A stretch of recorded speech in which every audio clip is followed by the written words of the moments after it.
Students नमस्कार। अभी तक हम समस्त लोगों ने प्रेजेंट टेंस एवं पास्ट टेंस के पैसिव वॉइस के विषय में डिस्कशन किया था। आज के इस वीडियो में हम समस्त लोग फ्यूचर टेंस और उसमें भी फ्यूचर इंडेफिनिट टेंस के पैसिव वॉइस बनाने के विषय में डिस्कशन करेंगे। तो सबसे पहले हमने आपको बता दिया, जैसा पहले ही मैंने बता दिया था, कि किसी भी पैसिव वॉइस को बनाने के लिए उस टेंस के एक्टिव वॉइस का ज्ञान होना चाहिए, अर्थात हमें उस टेंस का ट्रांसलेशन बनाने का ज्ञान होना चाहिए। तो सबसे पहले हम आपको फ्यूचर इंडेफिनिट टेंस के अफर्मेटिव सेंटेंस के स्ट्रक्चर के विषय में बताएंगे।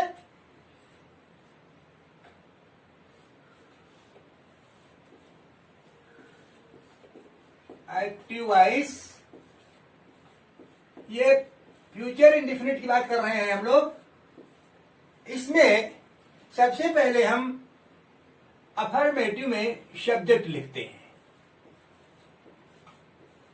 सब्जेक्ट के लिखने के बाद में विल अथवा शैल, और इसके बाद में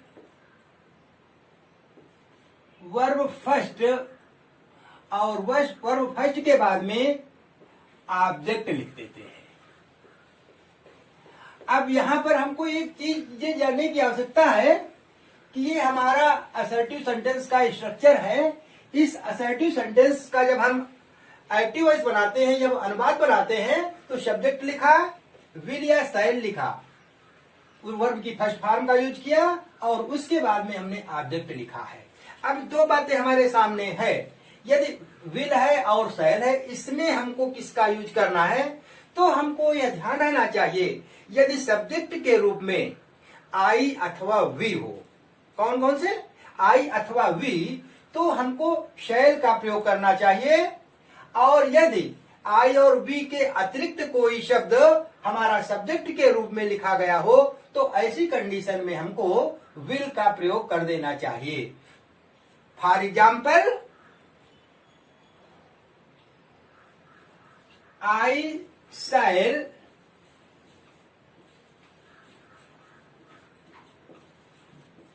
कंप्लीट माई वर्क। अब इस एग्जाम्पल में हम देख रहे हैं आई आया है, आई हमारा सब्जेक्ट है, और इसलिए हमने शैल का प्रयोग कर दिया। दूसरा एग्जाम्पल हम इसी में लिखते हैं, you will buy a kite.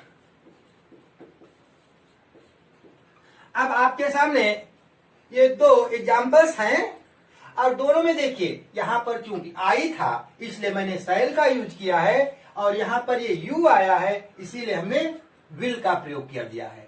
तो इस प्रकार से यदि सब्जेक्ट के रूप में आई या वी आए तो शैल आप लगाइए, यदि अदर कोई सब्जेक्ट आए तो विल का प्रयोग करें।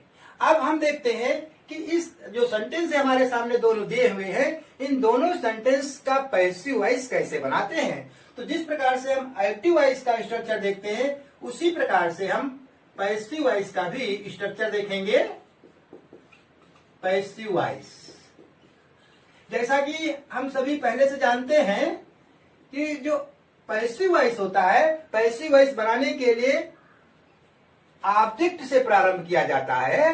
तो फर्स्ट ऑफ ऑल हम इसमें भी ऑब्जेक्ट लिखेंगे, ऑब्जेक्ट, और ऑब्जेक्ट के ठीक बाद में विल बी और shall be, plus verb third यानी past participle, plus by and plus subject लिखते हैं। यानी ठीक हमारा जो ये स्ट्रक्चर है, जो ये फार्मूला है, ये ठीक फार्मूला पिछले वाले हमारे सेंटेंस के हिसाब से ही है, केवल टेंस बदलने के कारण इसमें हेल्पिंग वर्ब के रूप में चेंजिंग आती है और वो चेंजिंग आपके सामने है। अब यहां पर ये ऊपर मैंने 2 एग्जांपल्स आपके सामने रखे थे। अब दोनों एग्जांपल्स को पुनः हम देखेंगे, इसका पैसिव कैसे बनाएंगे। तो सबसे पहला जो सेंटेंस है, इस सेंटेंस का हम पैसिव बनाते हैं। अब यहां पर हमारा सबसे पहले ये ऑब्जेक्ट आया है, तो हम ऑब्जेक्ट का यूज करेंगे। यहां पर लिखा है माई वर्क। इस सेंटेंस में माई वर्क हमारा ऑब्जेक्ट है, तो सबसे पहले मैंने लिख दिया माई वर्क। अब पुनः हमारे सामने क्वेश्चन है कि हम विल भी यूज करेंगे या शैल भी यूज करेंगे। तो क्योंकि माई वर्क में हमारा आई या वी नहीं है, इसलिए हम सीधे सीधे विल बी का यूज करेंगे। My work will be third form of the verb. यहां पर कंप्लीट लिखा है, कंप्लीट की फॉर्म चलती है कंप्लीट, कंप्लीटेड, कंप्लीटेड। तो अब यह लिखेंगे my work will be completed by, और फिर यहां लिखा आई। आई का ऑब्जेक्ट होता है मी। ये हमारा पैसिव वॉइस बन गया। अब सेकेंड सेंटेंस का भी पैसिव वॉइस हम क्लियर करते हैं।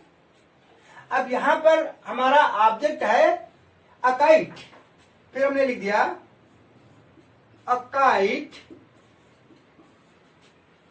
अ काइट में भी आई और बी से अदर भिन्न हमारा आया है सब्जेक्ट, इसलिए इसमें भी विल बी बाई की थर्ड फॉर्म बाई, बाई बाट, बाट होती है बाट, BOUGHT, बाट बाई, और यू का ऑब्जेक्ट यू ही होता है।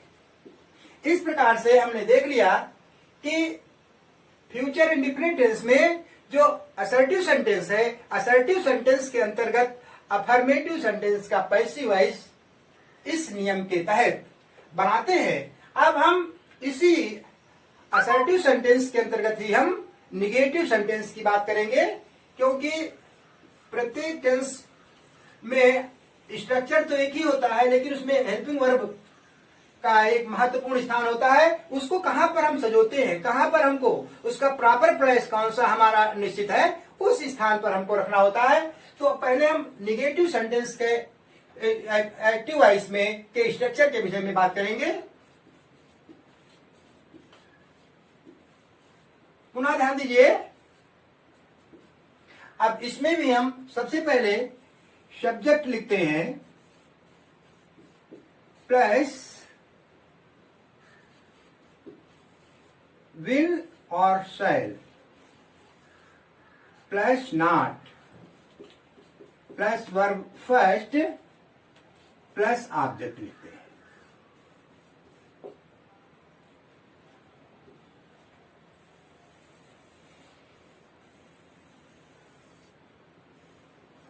ये हमारा एक्टिव वॉइस बनाने का स्ट्रक्चर हुआ। अब देखिए इसका पैसिव वॉइस का स्ट्रक्चर।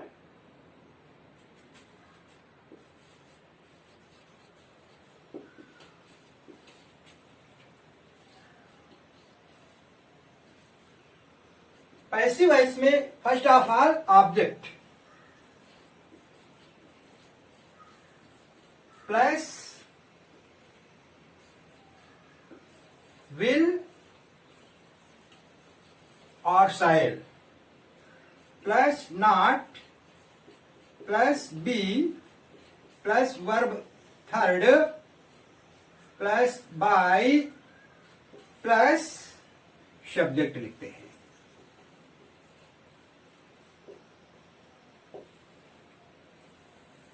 ये हमारे सामने स्ट्रक्चर आया। अब एग्जाम्पल्स भी हम दोनों के देख लेते हैं। पहला example,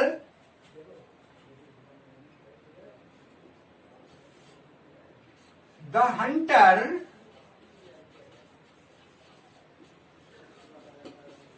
will not kill a dear.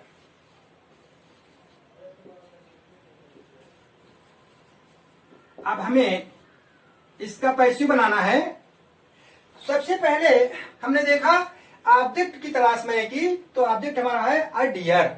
तो हम लिखेंगे a deer, a deer will not be, will not be, kill की थर्ड फॉर्म किल्ड होती है, किल्ड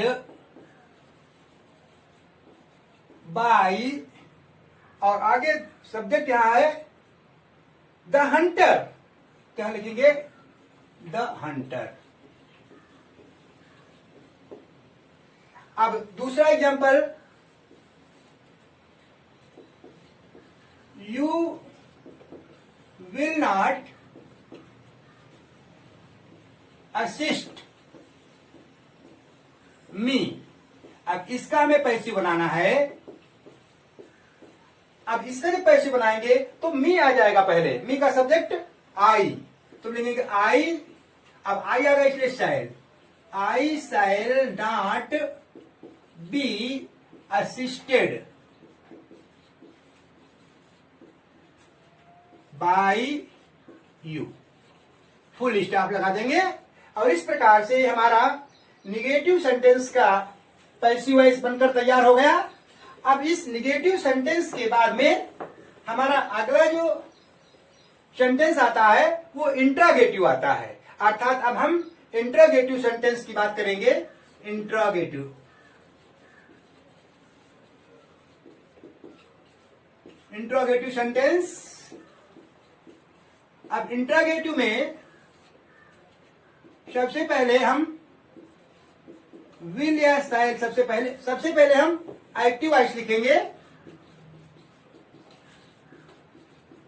एक्टिव वॉइस का स्ट्रक्चर में विल या style plus subject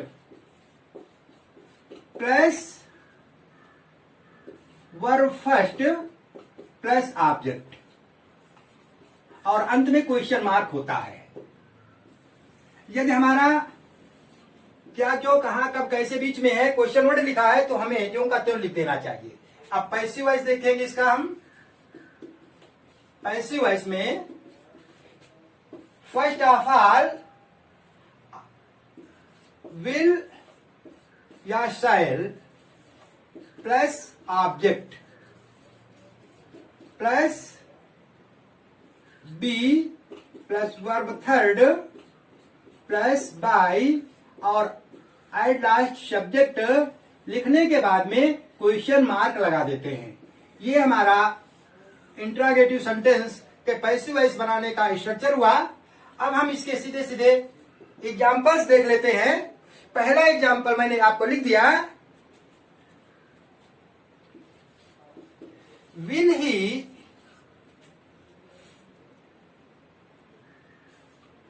cell a radio.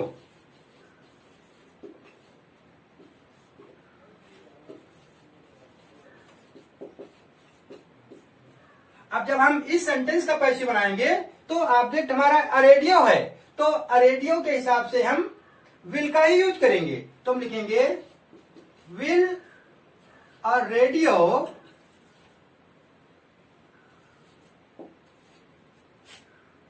Be, sell की third form sold, will a radio be sold by, he का object him होता है। क्वेश्चन मार्क लग गया। अब इसके बाद में ये हमारा पहला एग्जांपल इंट्रोगेटिव का है। नेक्स्ट एग्जांपल इंट्रोगेटिव से ही हम लिख रहे हैं। Example number 2,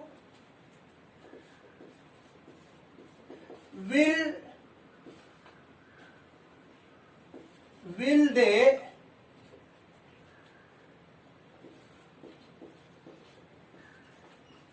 purchase a new watch?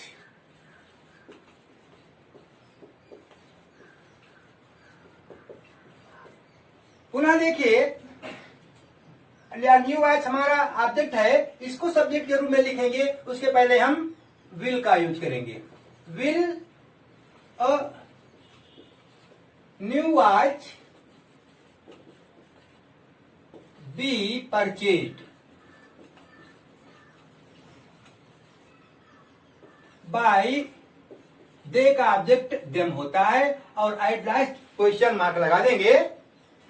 अगला एग्जाम्पल और भी देखते हैं। एक WH से सब समझ लीजिए। Why will see abuse you. अब इसका जब हम पैसिव बनाएंगे तो क्वेश्चन वर्ड पहले आ गया है, अर्थात हम सबसे पहले ही व्हाई का प्रयोग कर देंगे। तो लिखेंगे व्हाई विल, ऑब्जेक्ट लाएंगे यू, बी, अब्यूज की third form abused. Why will you be abused by, और सी का ऑब्जेक्ट हर हो जाएगा। इस प्रकार से हमारा ये पैसिव वॉइस पूरा हो गया। अगला एक एग्जांपल हम और इसी में देखेंगे, हु से संबंधित।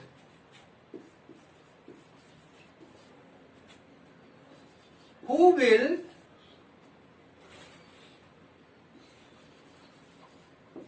कैरी यू, तुम्हें कौन ले जाएगा? Who will carry you. अब जब इसका हम पैसिव वॉइस बनाएंगे तो शुरू में ही हम लिखेंगे by home. By home will you be carried. अब आप देखिए, अभी तक मैंने आपके सामने एक सीधे से इंट्रोगेटिव के सेंटेंस रखे हैं। अब हम आपको जैसे पहले भी सेंटेंस में बता चुके हैं कि इंट्रोगेटिव निगेटिव भी आता है, तो एक सेंटेंस इंट्रोगेटिव निगेटिव से हम आपके सामने रखते हैं। Will you not do your work regularly.